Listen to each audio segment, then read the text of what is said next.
This ship, moored at a pier in the Gothenburg's port, is destroyer Småland. She was built after World War II, but it was the destroyers of her class that became the first ships in the world to receive a new generation of weapon: anti-ship guided missiles.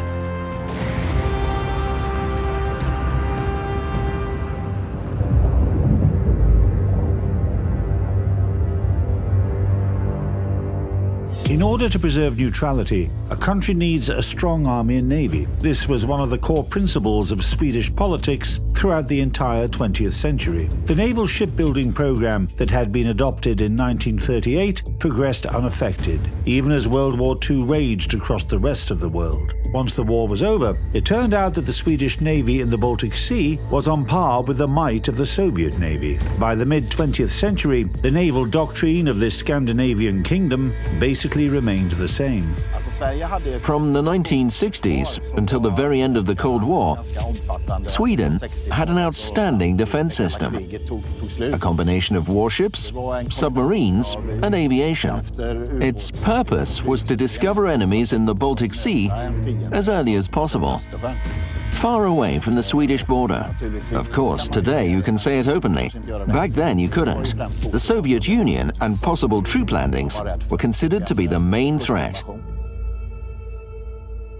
Experience from the war set exact priorities: powerful AA defenses, efficient fire-controlled systems, hydroacoustics, and radar.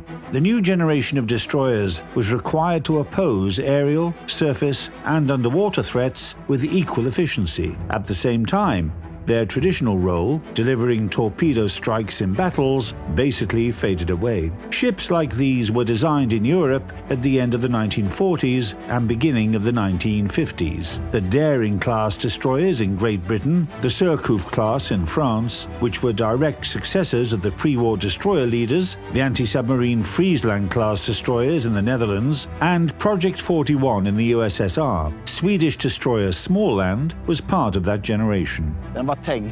They were created as flotilla leaders for surface ships. That's why they needed to have both the armament and operational range that would allow them to complete missions across the entire Baltic region. Two destroyers of this class, Halland and Småland, clearly demonstrated that technical innovations at the beginning of the 1950s were not limited to NATO countries and the USSR.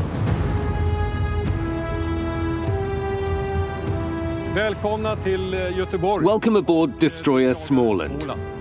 She was launched in 1952 here in Gothenburg and commissioned into the Swedish Navy in 1956.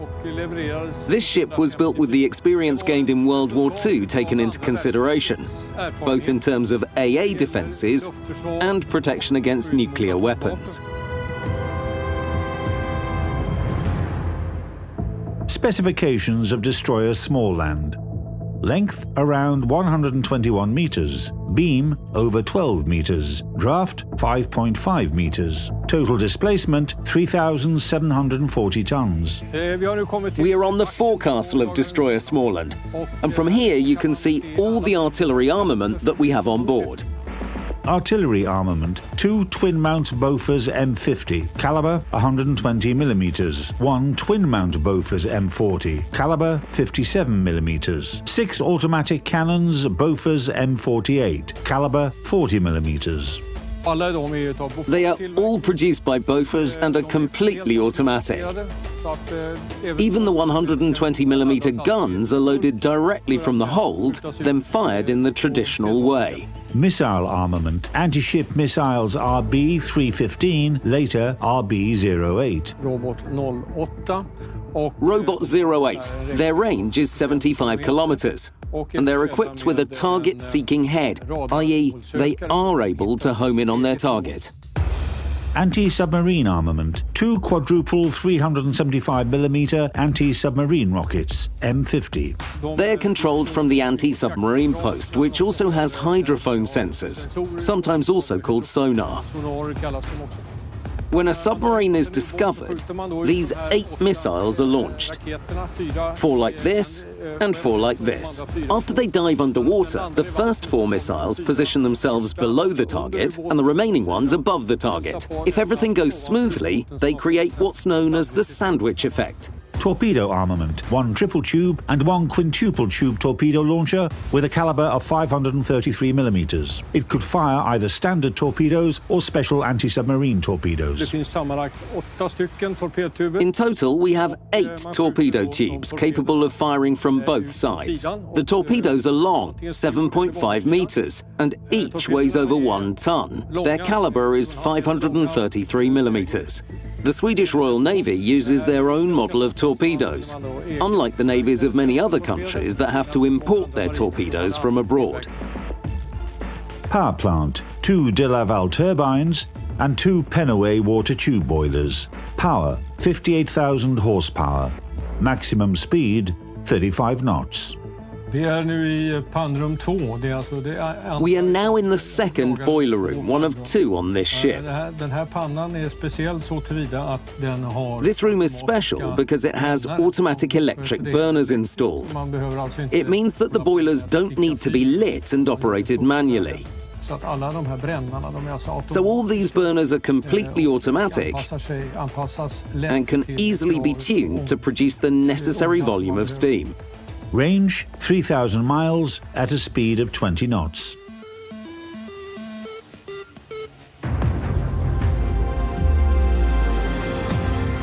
If you compare the specifications of Småland to those of other European destroyers from the first post-war generation, the Swedish ship is arguably the most balanced. The French Surcouf and Dutch Friesland were built as specialized ships, the French for anti-aircraft defense and the Dutch for anti-submarine defense. That's why Friesland was the first destroyer without torpedo tubes, and Surcouf had as many as 6 57mm guns in her automatic anti-aircraft mounts. 3 other ships of this type were constructed as versatile destroyers. British Daring, Soviet Project 41, and Swedish Småland could be easily classified as light cruisers by pre-war standards. The Soviet ship looked stronger on paper, but serial production of Neostrozhimli-class destroyers was cancelled in favour of a newer project. At the same time, the Swedish ships turned out to be the most advanced in Europe. Halland and Småland carried anti-ship missiles and automated artillery mounts.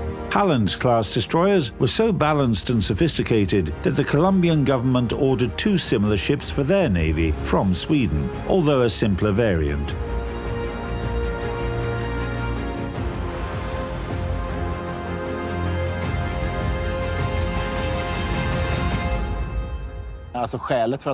Their powerful and versatile armament was the reason why these destroyers were in demand. In 1978, the Halland-class ships underwent modernization and received a new generation fire control system and was considered the best AA defense system in the world. It's curious that such state-of-the-art equipment was successfully installed on quite an old ship.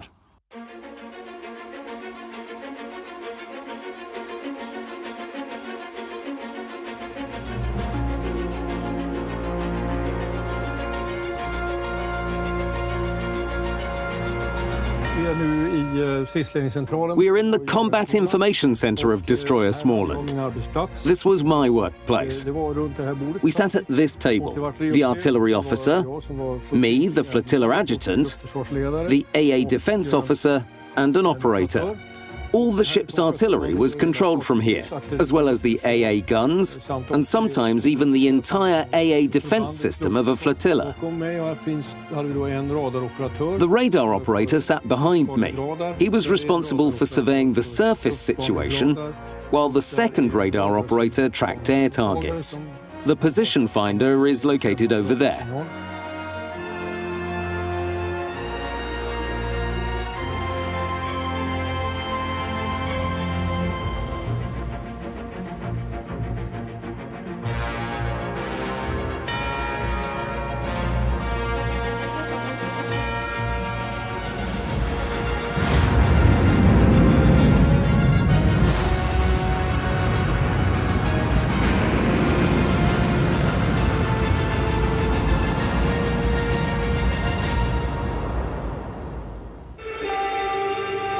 The crew of destroyer Småland consisted of 290 people. The sailors had their own mess room with a TV. While the berthing spaces weren't that comfortable, they were practical and convenient, as you would expect from Scandinavians. That's how around 200 crew members lived, sailors and petty officers to be precise. At that time we had mess rooms, berthing spaces, the galley here, in short everything you might need. Sailors slept on two-tier bunks and sometimes even in hanging bunks. The sailors ate right here. In a group of 8 to 10 people, one was responsible for bringing the food down from the galley. The sailors mostly worked here, downstairs.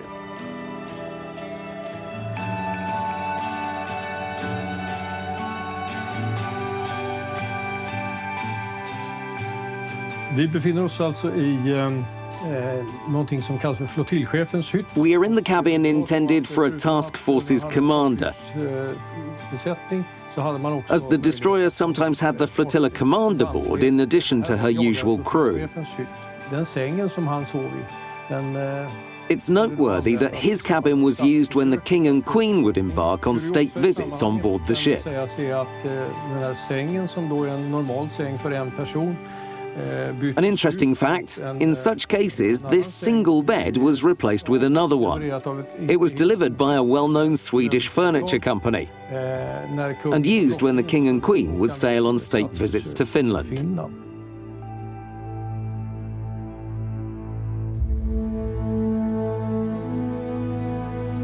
Småland and Halland turned out to be too expensive for the kingdom's military budget, and the construction of 2 more ships of this class was cancelled. Instead, the Swedish Navy ordered 4 cheaper and less complex destroyers of the Östergötland class. As for the Halland-class ships, they remained the largest and most complex destroyers ever built in Sweden. Småland served in the Royal Swedish Navy until 1978, then she was decommissioned and turned into a museum. The reason why the ships of this class were decommissioned was a combination of economic factors and difficulties with maintaining them in full combat readiness. Furthermore, they were almost 30 years old by that time. So Småland arrived here in Gothenburg in 1986 and became a museum. The reason probably being that she was built here and that Gothenburg's port is the largest in Sweden and even in Scandinavia as a whole.